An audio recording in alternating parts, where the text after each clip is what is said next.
Det vi har gjort er, at vi har taget 200 ml, så vi dividerer det med 100 og gange med 10, for at finde ud af, hvor meget etanol vi skal have for at lave en 10% opløsning i 200 ml.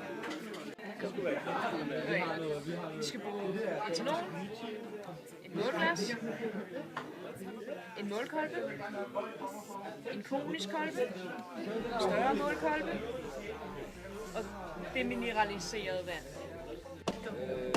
Eftersom vi skal lave en 200 ml blanding, og vi skal have en 10% etanol i den, så har vi 20 ml etanol.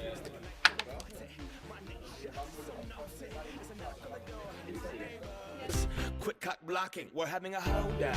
You hose down, don't let me pull my hose out. Cause it's big, long, pink, strong. I've been known the times it's like all night long. Grab my hand, play this song. DJ save my life, come on.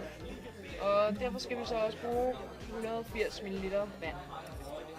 Så vi fylder den koniske kolbe op med 80 ml vand. Demineraliseret vand. Næste.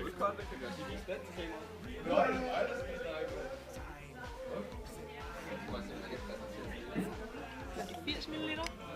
Og så fylder vi målkolben op med 100 ml vand.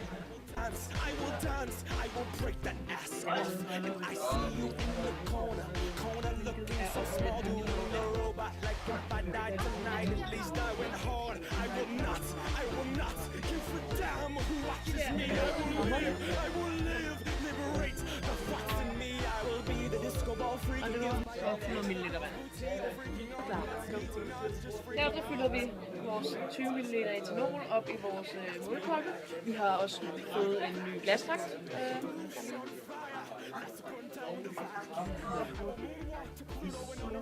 Og derefter så fylder vi vores 180 ml vand.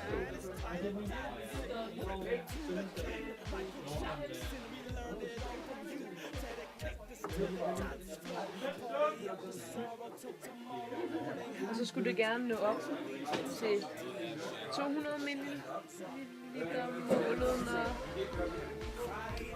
Vi har hældt vores etanol og vand op, men som I kan se, så rammer vi ikke de 200 ml, fordi når man hælder etanol og vand sammen, så bliver det mindre. Og derfor vil vi tilsætte lidt etanol og vand. Så vi tager en halv milliliter etanol.